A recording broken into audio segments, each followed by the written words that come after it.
ಇದು ಬಂಡವಾಳ ಅಲ್ವ ಸರ್, ಬಂಡ ಸರ್ಕಾರ ಅಲ್ವ ಸರ್, ನರಸತ್ತ ಸರ್ಕಾರ ಅಲ್ವಾ ಇದು? ಯಾವ ವ್ಯಕ್ತಿ ಜೊತೆಲಿ ಯಾವ ವ್ಯಕ್ತಿ ಕೊಡ್ತೀನಿ ನನ್ನ ಮುಖ್ಯ. ಒಬ್ಬ ಕೆಟ್ಟು ಕೆರೆ ಹಿಡಿದು ಒಬ್ಬ ಹೀನ ಸಂಸ್ಕೃತಿ ಅನ್ಕೊಂಡು ನಾನು ಪ್ರಶಸ್ತಿನ ಆ ಕ್ಷಣದಲ್ಲಿ ಸಾವು ಬರಲಿ ಅಂತೀನಿ. ಯಾರೇ ನೀನು? ನಾವು ಮತ ಭಿಕ್ಷೆ ಕೊಟ್ಟಿದ್ದೀವಿ ಕಣಯ್ಯ, ನಾವು ಮತ ಭಿಕ್ಷೆ ಕೊಟ್ಟರು ನಾವು ಎಚ್ಚರಿಕೆ ಕೊಟ್ಟು ಹೇಳ್ತಾ ಇರ್ತೀವಿ.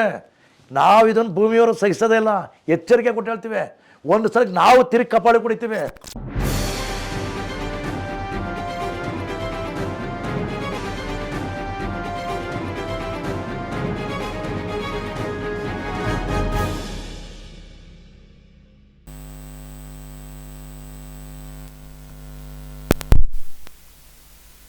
ಬಂತು ಅದ್ರ ಬಗ್ಗೆ ಒಂದು ಕ್ಲಾರಿಟಿ ಕೊಡಿ ಸರ್. ನಾನು ಗಾಂಧಿನಗರದಲ್ಲಿ ಒಂದು ಸ್ಪರ್ಧಾ ಪ್ರಪಂಚ ಕಚೇರಿ ಇತ್ತು. ಅಲ್ಲಿಗೆ ಒಂದ್ಸಲ ಇವರು ಮುಕುಂದರಾಜವರು ಬಂದರು ನಮ್ಮ ಕಚೇರಿಗೆ. ಅದ್ಯಾರೋ ಇನ್ನೊಬ್ಬರನ್ನು ಕರ್ಕೊಂಡು ಪಾರಿವಾಳದ ಯಾರ್ದೋ ಒಂದು ಇದ್ರು ಕರ್ಕೊಂಡು ಬಂದರು. ನೀವು ಗೋವಿಂದೇಗೌಡರಿಗೆ ತುಂಬ ನಿಕಟವರ್ತಿ ಆಗಿದ್ದೀರಲ್ಲ, ನಂದು ಹಿಂಗಾಗಿದೆ ಅಂತ. ನಾನು ಗೋವಿಂದೇಗೌಡರ ಹತ್ರಕ್ಕೆ ಆಯಿತು ನಾನು ಕೇಳ್ತೀನಿ ಅಂತ ಗೋವಿಂದೇಗೌಡರು ನಿಕಟವರ್ತಿ ಆಗಿದ್ದು ಗೊತ್ತು. ಅವ್ರ ಹತ್ರ ಕೇಳಿದಾಗ ಅವರು ಮುಕುಂದರಾಜ್ ಇಡೀ ಪುರಾಣನ ಬಿಚ್ಚಿದ್ರು. ಏನು ಹೇಳಿ ಅದು? ಏನಂದ್ರೆ ಸರ್, ಇವರು ಮುಕುಂದರಾಜವರು ಈ ಅಧ್ಯಾಪಕರ ಸಂಘದಲ್ಲಿ ಓಡಾಡ್ಕೊಂಡಿದ್ರು. ಪ್ಲಸ್ಸು ಅವರು ಕಾಲೇಜಿಗೆ ಸರಿಯಾಗಿ ಪಾಠ ಮಾಡ್ತಿರ್ಲಿಲ್ಲವಂತೆ. ಅಟೆಂಡೆನ್ಸು ತುಂಬ ಕಮ್ಮಿ. ಓವರ್ ಇದಕ್ಕೆ ನಿಮ್ಮದು ಅಟೆಂಡೆನ್ಸ್ ಶಾರ್ಟೇಜ್ ಬಂದು ಪಾಠ ಮಾಡೋಕೆ ಅಂತ ಕಳಿಸಿ ಹೇಳಿದ್ದಾರೆ. ಇವರು ಶಿಕ್ಷಣ ಮಂತ್ರಿಗಳಾಗ ಗೋವಿಂದೇಗೌಡರು ಶಿಕ್ಷಣ ಮಲ್ನಾಡು ಗಾಂಧಿ ಶಿಕ್ಷಣ ಸಚಿವರು. ಹರೀಶ್ ಗೌಡರು ಆಗ PUC director plus counselling special officer ಇದಕ್ಕೆ. ಹಂಗಂದಾಗ ನಾನು ಯಾರು, ನೀವು ಲಂಕೇಶು, ನಾನು ಇದು ಲಂಕೇಶ್ ನಿಲ್ಗೆ ಆಗ್ತತ್ತೀರಾ? ಇಲ್ಲಿ ನಡೀತಾ ಇರೋದು ಇಲ್ಲಿಗೆ. ನಿಮ್ಮ ಅಸೋಸಿಯೇಟ್ ಆಗಿರೋದು ಅಥವಾ ನೀವಿರೋದು ಅಲ್ಲಿಗೆ ಇಟ್ಕೊಳ್ಳಿ. ನಮಗೂ ಲಂಕೇಶ್ ಅವ್ರ ಬಗ್ಗೆ ಅದು ಇದು ಬೇರೆ, ಬಟ್ ಇಲ್ಲಿ ಸಬ್ಜೆಕ್ಟ್ ಬೇರೆ ಅಂದಾಗ ನೀವು ಹಿಂಗೆ ಮಾತಾಡ್ತೀರೋ ನೋಡಿ. ನಾನು ಹೇಳ್ತಾನೆ ಸೆಟ್ ನೀವು ಕಾಲೇಜ್ಗೆ ಹೋಗಿ ಅಟೆಂಡ್ ಆಗಿ ಆ ಅಟೆಂಡೆನ್ಸ್ ನನಗೆ ರಿಜಿಸ್ಟರ್ ಸೈನ್ ಬೇಕು ಅಷ್ಟೇ ನನಗೆ ಅಂತ ಇದು ಮಾಡಿದೆ. ಹೋಗಲ್ಲ. ಇವರು ನೋಟಿಸ್ ಇಶ್ಯೂ ಮಾಡ್ತಾರೆ. ತಪ್ಪಾ? ನಿಮ್ಮ ಮೇಲೆ ಯಾಕೆ ಕ್ರಮ ತಗೊಳ್ಬಾರ್ದು, ಇದಕ್ಕಿದು ಮಾಡಬಾರ್ದು ಅಂತ ನೋಟಿಸ್ ಇಶ್ಯೂ ಮಾಡೋದು. ಅದಕ್ಕೆ ಲಂಕೇಶ್ ಪತ್ರಿಕೆ ಸೇರಿದಂಗೆ ಬೇರೆ ಬೇರೆ ಪತ್ರಿಕೆಗಳು ತುಂಬ ಕೆಟ್ಟದಾಗ ಬರೆದ್ಬಿಡ್ತಾರೆ ಹರೀಶ್ ಗೌಡ್ರ ಬಗ್ಗೆ. ಏನು ಹೇಳಿ ಸರ್? ಅದೊಂದು ಪಾಯಿಂಟ್ ಬಗ್ಗೆ ಮತ್ತೆ ಹೇಳ್ಕೊಂಡು ಆದ್ರದ್ದು ಅದು ಸ್ವಂತ ದೊಡ್ಡಮ್ಮನ ಮಗಳು ಆ ಥರದ್ದು ಒಂದು ಮಾತು ಕಷ್ಟ ಸುಖ ಮಾತಾಡುತ್ತೆ ಏನೋ ಸೇರಿಸಿ ಬರೆದು ಬಿಡ್ತಾರೆ. ಅದು ಅಸಹ್ಯದ ಪ್ರಮಾದೆ. ಆ ವಿಷಯ ನನಗೆ ಲಂಕೇಶ್ ಪತ್ರಿಕೆ ಅಸಹ್ಯ ಆಗುತ್ತೆ ನನಗೆ. ಅವ್ರು ಒಂದು ಕಾಲದಲ್ಲಿ ಎಚ್ಚರಿಸಿದೆ, ಕೆಲವು ಅಮಾಯಕ ಜೀವಗಳನ್ನ ಬಲಿತಾಗ್ಬಿಟ್ಟಿದೆ ನನಗೆ. ನಾನು ಅದು ಕ್ಯಾರೆಕ್ಟರೈಸೇಷನ್ ಮಾಡ್ತಾರೆ. ಮಾಡ್ತಾರೆ. ಇವರೇನು ಮಾಡ್ತಾರೆ, ಸಿಟ್ಟಾಗಿ ಕೋರ್ಟಿಗೆ ಕೇಸ್ ಹಾಕ್ತಾರೆ ಹರೀಶ್ ಗೌಡ್ರು. ಇವರು ಲಂಕೇಶ್ ಪತ್ರಿಕೆ ಮೇಲೆ ಮತ್ತು ಇವ್ರ ಮೇಲೆ ಇಬ್ಬರ ಮೇಲೆ. ಈ ಪತ್ರಿಕೆ ಮೇಲೆ ಹಕ್ಕುಚ್ಯುತಿಗೆ ಅಂತ ಹೋಗ್ತದೆ. ಎಲ್ಲಿಗೆ ವಿಧಾನಸಭೆಗೆ ಹಕ್ಕುಚ್ಯುತಿಗೂ ಹೋಗ್ತಾರೆ ಸರ್. ಯಾಕೆಂದ್ರೆ ನಾನು ಅಷ್ಟು ಪ್ರಾಮಾಣಿಕ ಹರೀಶ್ ಗೌಡ ಅಂತಂದರೆ ನನಗೆ ಅವ್ರು ಸ್ಪೆಷಲ್ ಡಿ ಸಿ ಇದ್ದರು ವೀರಭದ್ರ ಪಾಟೀಲ್ ಪೀರಿಯಡಲ್ಲಿ ಬೆಂಗಳೂರು ಸ್ಪೆಷಲ್ ವಿಶೇಷ ಜಿಲ್ಲಾಧಿಕಾರಿ ಆಗಿದ್ದರು. ತಾರಾಜಿ ಸಿಂಗು ಆನೆಸ್ಟಿ ಕೋರು IAS ನಮ್ಮ ಅಜಯ್ ಕುಮಾರ್ ಹೆಂಡ್ತಿಯವರು, ಅವರು ಜಿಲ್ಲಾಧಿಕಾರಿ ಆಗಿದ್ದರು. ತುಂಬ ಆನೆಸ್ಟು ಸರ್, ಬಹಳ ಸರಳತೆಯ ಪ್ರತೀಕ ಅಂತ ಇದ್ರಲ್ಲಿ ಇದಕ್ಕೆ ಇವ್ರದ್ದು ಇದಕ್ಕಾದಾಗ ಕಡೆಗೆ ಇವ್ರನ್ನ ಸಸ್ಪೆಂಡ್ ಕಮ್ಮಿ ಏನೋ ಡಿಸ್ಮಿಸ್ ಮಾಡಿಬಿಡ್ತಾರೆ ಎಲ್ಲ. ಅವ್ರನ್ನ ಆವಾಗ ಸಿದ್ದರಾಮಯ್ಯನವರೇ ಉಪಮುಖ್ಯಮಂತ್ರಿ, JS ಪಟೇಲ್ ಅವರು ಮುಖ್ಯಮಂತ್ರಿ, ಶಿಕ್ಷಣ ಸಚಿವರು ಮಲ್ನಾಡು ಗಾಂಧಿ HG ಗೋವಿಂದೇಗೌಡರು, ಹರೀಶ್ ಗೌಡರು ಅವಾಗ ಪದವಿ ಪೂರ್ವ ಶಿಕ್ಷಣ ಇಲಾಖೆ ನಿರ್ದೇಶಕರು. ಮತ್ತು ಈ ಕೌನ್ಸಿಲಿಂಗ್ ಇತ್ತಲ್ಲ ಸರ್, ಈ ಶಿಕ್ಷಕರನ್ನ ಆಯ್ಕೆ ಮಾಡಿ ಇದು ಮಾಡೋದು, ಆ ಕೌನ್ಸಿಲ್ ಇದಕ್ಕೆ ಇವರು ಸ್ಪೆಷಲ್ ಆಫೀಸರು. ಯಾಕೆಂದ್ರೆ ನಾನು ಆನೆಸ್ಟ್ ದಿಕ್ಕೋರು ಅವ್ರ ಬಗ್ಗೆ ಹಿಂಗೆ ನಡೆದಿದ್ದು. ಹಿಂಗಾಯಿತು. ನೀನು ಕಡೆಗೆ ಏನು ಮಾಡ್ತಾರೆ, ಯಾವ ಸರ್ಕಾರದಲ್ಲೂ ಅವ್ರದ್ದು ಇನ್ಸ್ಟೇಟ್ ಆಗಲ್ಲ, ಅವ್ರದ್ದಾಗಲ್ಲ. ಕಡೆಗೆ ಏನು ಮಾಡ್ತಾರೆ, ಯಡಿಯೂರಪ್ಪನ ಕಾಲು ಹಿಡ್ಕೊತಾರೆ, ಕಾಗೇರಿ ಕಾಲು ಹಿಡ್ಕೊತಾರೆ. ಯಡಿಯೂರಪ್ಪನ ಮುಖ್ಯಮಂತ್ರಿ, ಕಾಗೇರಿ ಶಿಕ್ಷಣ ಸಚಿವರು ರಿಜಿಸ್ಟ್ರೇಟ್ ಆಗ್ತಾರೆ. ಒಲೆ ಅಲ್ಗಾರ ನಿಯತ್ತಾಗಿದ್ದ ಪುನಃ ಅದನ್ನು ಬೈಕಂಡ. ಇಲ್ಲಿ ಏನು ನಡೀತು ಅಂತ ತಾನೆ ದಿಢೀರ್ ಅಂತ ತಗೊಂಡೋಗಿ ಇನ್ನೂ ಕೇಸ್ ನಡೀತದೆ. ಇವರು ಕರ್ನಾಟಕ ಸಾಹಿತ್ಯ ಅಕಾಡೆಮಿ ಅಧ್ಯಕ್ಷರು ಮಾಡ್ತಾರೆ. ಇವರು ಸಿದ್ದರಾಮಯ್ಯನವ್ರ ಸರ್ಕಾರ, ಸಿದ್ದರಾಮಯ್ಯ ಸರ್ಕಾರದಲ್ಲಿ. ಇದಕ್ಕೆ ಏನಂತೀರ? ಯಾವ ನೈತಿಕತೆ, ಯಾವ ಪ್ರಾಮಾಣಿಕತೆ, ಯಾವ ಪಾರದರ್ಶಕತೆ, ಮಾನದಂಡ ಏನು? ಸಾಹಿತ್ಯ ಅಕಾಡೆಮಿ ಅಧ್ಯಕ್ಷ ಆಗ್ಬೇಕಾದ್ರೆ ಅದಕ್ಕೆ ಸಂಗೀತ ಅಕಾಡೆಮಿಗೆ ಆಗ್ಬೇಕಾದ್ರೆ ನಾಟಕ ಏನು ಮಾನದಂಡ? ಚಮಚಾಗಿರಿ ಚೇಲಾಗಿರಿಗೇನೆ ಎಲ್ಲ ಮಾನದಂಡಗಳೇ. ಹಾಗಾದ್ರೆ ಒಳಿತಂತೇಳಿ ಬರುತ್ತೆ, ಘನಸಾರ ಫಲ ಅನ್ನೋದೆಲ್ಲಿ ಬರುತ್ತೆ, ಕೃಷಿ ಅನ್ನೋದೆಲ್ಲಿ ಬರುತ್ತೆ? ಸಂಗೀತ ಕ್ಷೇತ್ರದಲ್ಲಿ ಅನನ್ಯ ಸಾಧಕರನ್ನ ಯಾರು ಗುರುತಿಸ್ತಾ ಇದೀವ? ಇಲ್ಲ. ಸಾಹಿತ್ಯ ಕ್ಷೇತ್ರದಲ್ಲಿ ಗುರುತಿಸ್ತಾ ಇದೀವ? ಇಲ್ಲ. ನಾಟಕ ಕ್ಷೇತ್ರದಲ್ಲಿ ಗುರುತಿಲ್ಲ. ನಿಮ್ಗೆ ಯಾರು ಜೈ ಪರಾಕೆ ಆಗ್ತಾರೆ, ಚಮಚಗಿರಿ ಮಾಡ್ತಾರೆ, ಕೊಳ್ಳು ಬಾಕ, ನುಂಗು ಬಾಕ, ಆ ಮಾರಾಟದ ವ್ಯವಸ್ಥೆ ಅವ್ರು ವಂಚೋಗ್ತಾರೆ. ಇನ್ನೇನು ಸರ್ ಸಂಸ್ಕೃತಿ ಉಳ್ಕತ್ತು? ಗೊತ್ತಾಯ್ತು. ಇನ್ನೇನು ಸಂಸ್ಕೃತಿ ಉಳ್ಕೊಂಡಿದೆ ಸರ್? ನಮಗೊಂದಿದೆ, ನನಗೆ ಕೆ ಎಚ್ ರಂಗನಾಥರು ನನಗೆ ಭಾಳ ತುಂಬ ಕಾಡಂಥ ವ್ಯಕ್ತಿತ್ವ ಸರ್. ಅವ್ರ ಮೂಲಕ ನಾನು ತುಂಬ ತಿಳ್ಕೊಂಡಿದ್ದೀನಿ. ಘನಸಾರಪ್ಪಲ ಅವರ ಮೂಲಕನೇ ನಾನು ಕಂಡಾಟಿಗೆ ಅವರು ಸೋಮನಹಳ್ಳಿ ಮಲ್ಲಯ್ಯರ ಕುರಿತು ಅವ್ರ ತಂದೆ ಹೇಳಿರ್ತಾರೆ ಅವ್ರಿಗೆ. ಗಾಂಧಿ ಹುಡುಕೊಂಬಂದಿರ್ತಾರೆ, ಎಸ್ ಎಂ ಕೃಷ್ಣರ ಊರಿಗೆ ಮಹಾತ್ಮ ಗಾಂಧಿಯವರು ಹುಡುಕೊಂಬತ್ತಾರೆ. ನಾನು ಅದೇನು ಅಂತ ರಿಸರ್ಚ್ ಮಾಡಿ 3 ತಿಂಗಳು ಒಂದು ಪುಸ್ತಕ ಬರೆದೆ, ಮಾನತ್ವದಿ ಮಲ್ಲಯ್ಯ ಅಂತ. ಅದನ್ನು ರವೀಂದ್ರ ಕಲಾಕ್ಷೇತ್ರದಲ್ಲೇ ಬಿಡುಗಡೆ ಆಯಿತು. ಸರಿ ಸುಮಾರು 7 ಗಂಟೆ ಕುಂತಿದ್ರು ಮುಖ್ಯಮಂತ್ರಿಯವರು. 10 ಸಭೆಯಲ್ಲಿ ನನಗೆ ರಮೇಶ್ ಅವರು ಶಾಲಲ್ಲಿ ಇಟ್ಕೊಂಡು ಹೊಡೆದಿದ್ದಾರೆ ಅಂತಂದರು. ನನ್ನ ಅಪ್ಪನ ಇಟ್ಕೊಂಡು ನನ್ನ ಎಚ್ಚರಿಸಿದ್ದಾರೆ ಅಂತಂದರು. ನೀನೇನು ಮಾಡ್ತಿದ್ದೀನಿ, ನಿಮ್ಮ ಅಪ್ಪ ಏನು ಮಾಡಿದರು ಅಂತ. ಅದಕ್ಕೆಲ್ಲ ಪ್ರತಿರೋಧಗಳಿದ್ದಾನೆ. ಆದರೆ ಆ ಟೀಕೆನ ಸಹಿಸ್ಕೊಳ್ಳೋಂಥ ಗುಣ ಇತ್ತು ಇವ್ರಿಗೆ. ಇದಾದ ಕೃಷ್ಣ ಅವ್ರಿಗೆ ಇದಾದ 4ನೇ ದಿನಕ್ಕೆ ನನಗೊಂದು MSc ಪ್ರಪೋಸಲ್ ಬಂತು ಲಿಟ್ರೇಚರಲ್ಲಿ. ನಾನು ರಿಜೆಕ್ಟ್ ಮಾಡಿದೆ. ಸರ್ ಇನ್ನೂ ನಾನು ಈ ಪುಸ್ತಕ ಬರೆದಿರೋದು ನಿಮ್ಮ ತಂದೆ ಅಂತಲ್ಲ, ರಂಗನಾಥ್ ಸರ್ ಹೇಳಿದರು. ಅದಕ್ಕೆ ರಂಗನಾಥ್ ಸರ್ ಇದ್ದರು, ಆಂಜನೇಯರು ವಿಟ್ನೆಸ್ ಆಗಿದ್ದರು, KB ಸಿದ್ದೇ ಇದ್ದರು, ಸರಿ ಇವರು ನಮ್ಮ ಗೋವಿಂದೇಗೌಡರು ಇದ್ದರು, YM ಗೋರ್ಪಡೆ ಇದ್ದರು ಜೊತೆನೇ ಇದು ಪ್ರಪೋಸಲ್ ಇದು ಮಾಡಿದಾಗ ಬೇಡ ಸರ್, ಇದು ಏನಾಗುತ್ತೆ ಅಂದರೆ ನಮಗೆ ಅವ್ರ ಅಪ್ಪನ ಬಗ್ಗೆ ಪುಸ್ತಕ ಬರ್ಕೊಂಬಿಡ್ತಾಣ ಅಂತ ನನ್ನ ನೋಡ್ಕೊತಾರೆ, ಅವ್ರ ಬಗ್ಗೆ ಪುಸ್ತಕ ಬರೆದಾಟ ನಿಮ್ಮನ್ನು ನೋಡ್ಕೊತಾರೆ. ಸಾರ್ವಜನಿಕ ನಗೆ ಪೀಟ್ಲಾಗಬಾರ್ದು ಸರ್. ಹಾಗೆ ಮತ್ತೇನು ಮಾಡೋದು ಯಾರಿಗೆ ಅಂದ. ಅವಾಗೆ ಕಂಬಾರಿಗೇನೂ ಕೊಟ್ಟಿಲ್ಲ. ಹಾಗಾದ್ರೆ ಒಂದು ಕೆಲಸ ಮಾಡಿ ಸರ್, ಕಂಬಾರಿಗೆ ಅದಕ್ಕೊಂದು ಅರ್ಹತೆ ಅಂತ.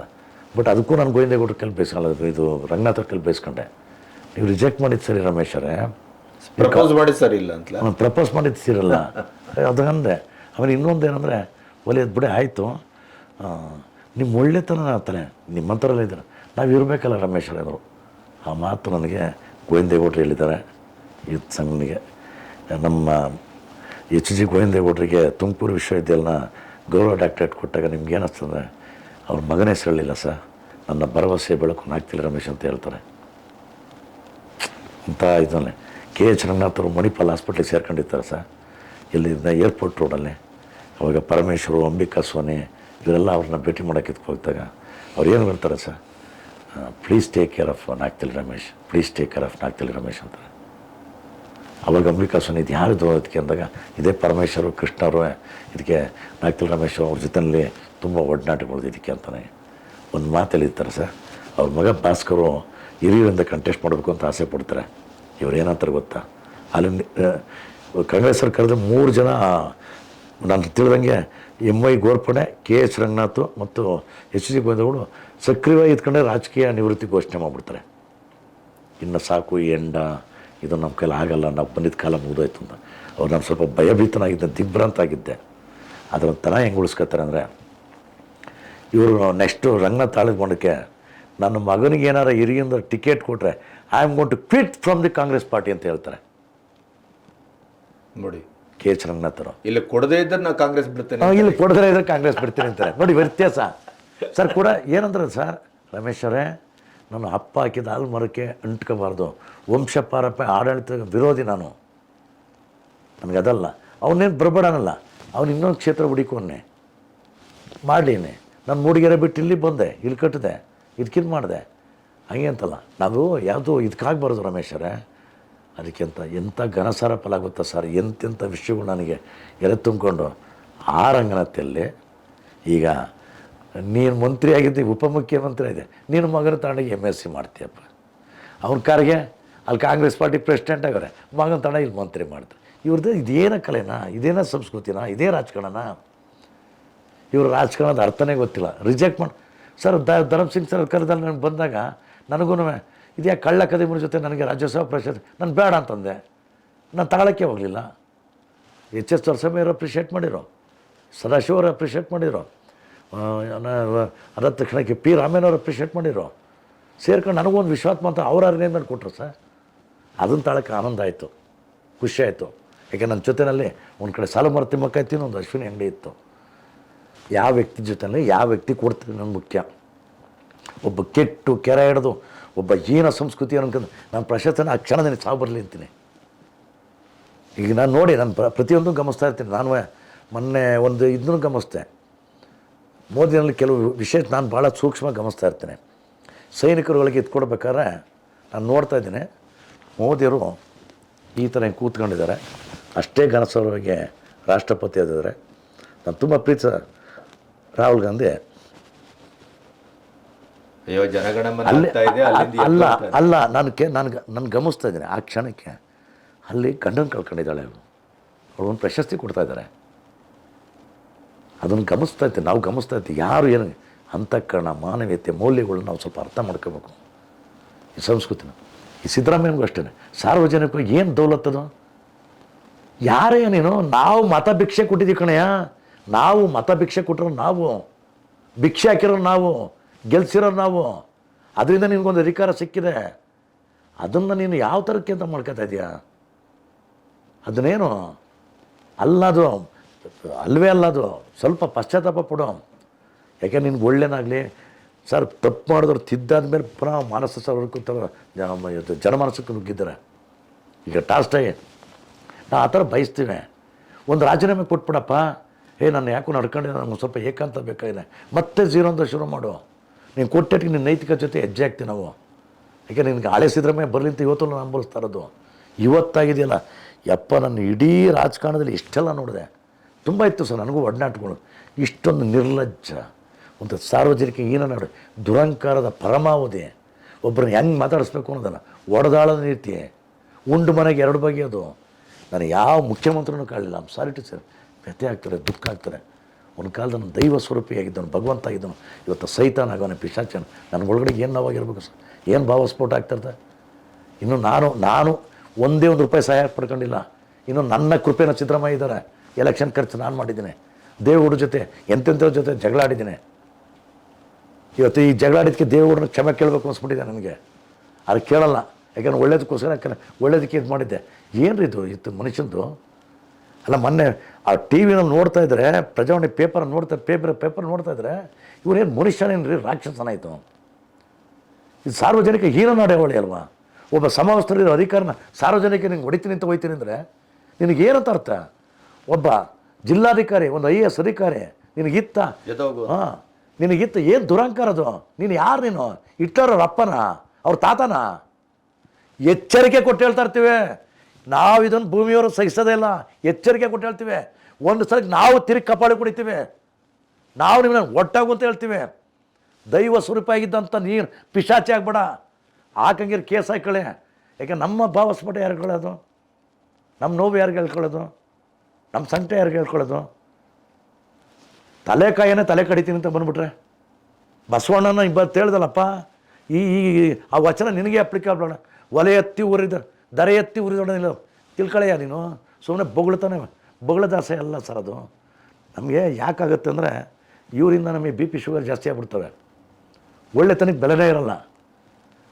ಎಷ್ಟು ರಾಜಕಾರಣನ ಅಂಥ ತಂತ್ರ ಕುತಂತ್ರಗಳು ಎಲ್ಲ ಹಳೆ ಒಂದು ವರ್ಷದ ಆ ಸಿದ್ದರಾಮಯ್ಯರ ಬಾರಯ ಇಲ್ಲ ತೊಲಗ್ಬಿಡ. ಯಾವ ದೊಡ್ಡ ರೋಗ ಹೊಡ್ಕೊಳ್ಳೋದೆ ಅಂತ ಗೊತ್ತಿಲ್ಲ.